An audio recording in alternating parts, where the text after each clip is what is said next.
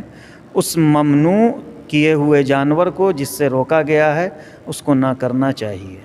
دوستوں میں ایک چیز آپ کو کلیئر کر دوں، مولانا صاحب نے ایک اردو شبد کا پریوگ کیا ممنوع، ان کے کہنے کا مطلب یہ تھا کہ اگر سرکار کے ذریعے کسی جانور پر یہاں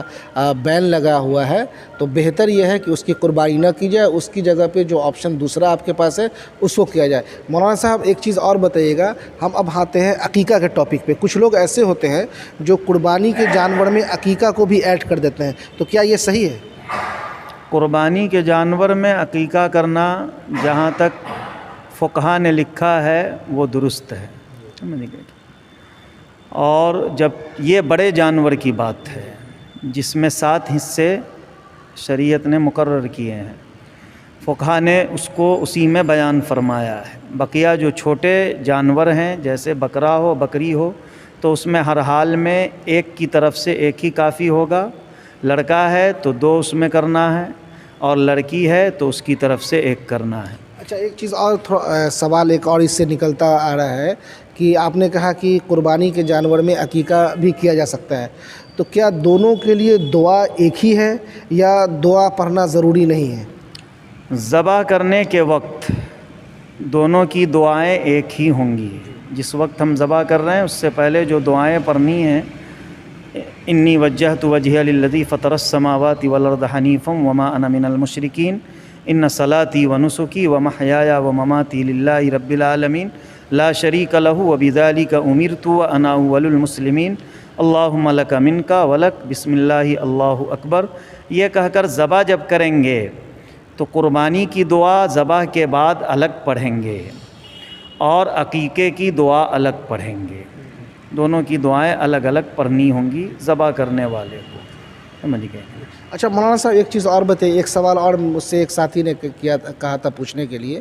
کہ اگر ہم قربانی کرتے ہیں، جیسے عام دنوں میں خصی ذبح ہوتا ہے تو بسم اللہ اللہ اکبر کہہ کے لوگ ذبح کر دیتے ہیں، تو کیا قربانی بھی ایسے کیا جا سکتا ہے یا قربانی کے لیے دعا پڑھنا ضروری ہے؟ جو دعائیں میں نے پڑھ کے سنائیں یا جو کتابوں میں آتا ہے، روایتوں میں آتا ہے کہ اللہ کے نبی صلی اللہ علیہ وسلم نے اس کو پڑھ کر ذبح فرمایا قربانی کے اندر، لیکن اگر کوئی صرف بسم اللہ اللہ اکبر کہہ کر ہی ذبح کر لے تو اس کو ذبح کے بعد وہ دعائیں قربانی کی جس کے نام سے ہو رہی ہے اس کو تو پڑھنا ہے، لیکن اگر ان صلاتی و نسکی یا انی وجہت یہ نہیں پڑھا تو اس سے قربانی پر کوئی اثر نہیں ہوگا، قربانی ہو جائے گی اور درست ہوگی۔ اچھا مولانا صاحب ایک سوال کا اور جواب دیجیے گا کہ جیسے 7 نام بڑے میں ہوتا ہے، تو کیا جب قربانی کے بعد وہ 7 نام کا لینا، ان کے فادر کا نام لینا ضروری ہے یا دل سے ارادہ کر لینا کافی ہے؟ نام کا آپ دل سے ارادہ نہیں بلکہ جن لوگوں کا نام ہے اس نام کا اللہم تقبل من کے بعد ان سارے نام کا ذکر ہوگا، جتنے شریک اس حصے میں ہیں اس جانور میں سب کے نام کا ذکر ہوگا، ذکر کرنا۔ مولانا صاحب ایک چیز اور بتائیے گا، اب ہم تھوڑا سا اور بقرعید کے نزدیک جاتے ہیں، روزہ جو بقرعید سے 1 دن پہلے رکھا جاتا ہے اس کے بارے میں کیا حکم ہے اور کتنا روزہ رکھنا چاہیے؟ بقرعید 1 تاریخ جب شروع ہوئی ذی الحجہ کی تو 1 سے لے کے 9 ذی الحجہ تک رسول پاک صلی اللہ علیہ وسلم نے ارشاد فرمایا کہ ذی الحجہ کے 10 دنوں کے اعمال اللہ کو سب سے زیادہ محبوب اور پسندیدہ ہے، اور اس میں ہر دن 9 سے پہلے 9 تک جو آدمی بندہ روزہ رکھے تو اس کو اس کے 1 سال پچھلے اور اگلے گناہ معاف کر دیے جاتے ہیں۔ اور 9 ذی الحجہ جو 9 تاریخ ہوتی ہے، اس دن کے روزے کی فضیلت صراحتاً اللہ کے نبی صلی اللہ علیہ وسلم نے ارشاد فرمایا ہے، اور اسی لیے لوگ اس کا ہمیشہ سے اہتمام کرتے آئے ہیں،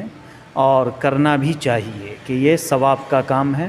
اور اللہ کے یہاں اجر عظیم کا ذریعہ ہے۔ اچھا مولانا صاحب، اب ہم آتے ہیں بقرعید کے دن میں۔ بہت سارے لوگوں کو میں غلط دھارنا نہیں کہوں گا، بہت سارے لوگوں کو میں نے دیکھا ہے یہ کہتے ہوئے یا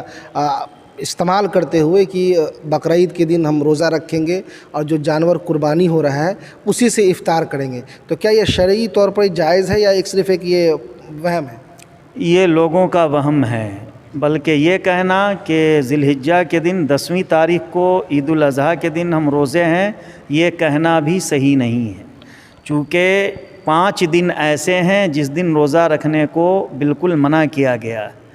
ایک عید الفطر کے دن، دوسرے عید الاضحیٰ کے دن، اور تیسرے عید الاضحیٰ کے بعد 3 دن یہ کھانے پینے کے دن ہیں، اس دن روزہ رکھنے سے منع کیا گیا ہے، اس دن روزہ ہے ہی نہیں۔ اب لوگ یہ ہے کہ افضل کہا گیا ہے، افضل بتایا گیا کہ تم لوگ جب آؤ عید کی نماز پڑھ کے بقرعید کی تو اپنے جانور سے جو ذبح ہو جائے تو اس کا گوشت بنا کر کے اس سے کھاؤ، یہ نہیں کہیں گے کہ افطار کریں گے یا روزہ ہیں ہم صبح سے، یہ صحیح نہیں ہے۔ اور اسی کے ضمن میں یہ بھی ہے کہ اگر کوئی آدمی مریض ہے، شوگر کا مریض ہے، اسی طریقے سے بلڈ پریشر کا مریض ہے، یا بہت دیر بھوکے رہنے سے اس کو گیس بن جاتا ہے، دقت ہوتی ہے، تو ایسے آدمی کو چاہیے کہ وہ فجر کے بعد بھی کھا سکتے ہیں، دوا کا استعمال بھی کر سکتے ہیں اور ناشتہ بھی کھا سکتے ہیں، اس میں کوئی گناہ کی بات نہیں، کوئی کراہت بھی نہیں۔ اچھا مولانا صاحب، ایک ہم آخری سوال آپ سے لیں گے۔ بہت سارے لوگوں کا یہ کہنا ہے اور ماننا ہے کہ محرم کی 10 تاریخ جو ہوتی ہے، 10 دنوں کا جو یہ ہوتا ہے دن ہوتا ہے، اس میں کوئی بھی اچھا کام، جیسے اگر ہندی شبد کا پریوگ کرے تو شبھ کام جیسے شادی بیاہ، یہ سب نہیں کرنا چاہیے، تو کیا یہ شرعی طور پر جائز ہے؟ یہ کسی دن بھی شادی کریں گے، پورے سال میں کسی بھی دن کسی بھی رات میں، حتیٰ کہ رمضان میں بھی شادی آپ کر سکتے ہیں اور اس کی رات میں بھی، اور شوال میں بھی کر سکتے ہیں۔ کسی مہینے میں کسی چیز کا شبھ یا اشبھ ہونا شریعت میں اس کی کوئی حیثیت نہیں ہے، بلکہ ایسے الفاظ سے، ایسا بولنے سے منع کیا گیا ہے، روکا گیا ہے۔ مولانا صاحب، ہم سے بات کرنے کے لیے بہت بہت شکریہ آپ کا۔ دوستو، یہ مختصر سا سوال تھا جو ہم نے مولانا صاحب سے پوچھا ہے، ابھی لگ بھگ 1 ہفتہ اور باقی ہے۔ ہم امید کریں گے کہ اگر آپ کو کچھ اور بھی ایک پیغام میں آپ کے چینل سے اور دینا چاہتا ہوں، پورے خاص طور سے شاہ پور بھگونی کے تمام لوگوں سے یہ گزارش کرنا چاہتا ہوں، چونکہ آپ کے چینل کو سب لوگ دیکھتے ہیں ہر جگہ کے، اور عمومی طور پر سارے ایمان والوں سے، کہ عید کا دن ہو یا بقرعید کا دن ہو، بچیوں کا، عورتوں کا عیدگاہ پر جانا، میلہ لگانا، سامان خریدنا، یہ صحیح نہیں ہے، بلکہ بہتر یہ ہے کہ سارے گارجین حضرات اور ہم سب کی ذمہ داری ہے کہ ہر محلے میں، ہر گھر میں اس بات کا خاص دھیان رکھا جائے کہ کہیں سے کوئی بچیاں عیدگاہ کے قریب نہ جانے پائے، اس کا بالکل جو ہے دھیان رکھے اور خیال رکھے۔ چلیے، بہت بہت شکریہ دوستوں۔ میں یہ بتا رہا تھا کہ اگر آپ کا کوئی اور بھی سوال ہو جو ہم مس کر گئے ہوں تو آپ ہمیں کامنٹ کر کے ضرور بتا سکتے ہیں۔ ہم بقرعید سے پہلے مولانا صاحب سے پھر وقت لیں گے اور جو بھی آپ کا سوال ہوگا ہم اس کا سولوشن نکالنے کی ضرور کوشش کریں گے۔ آپ کا بہت بہت شکریہ ہمارے ساتھ جڑے رہنے کے لیے۔ Thank you so much.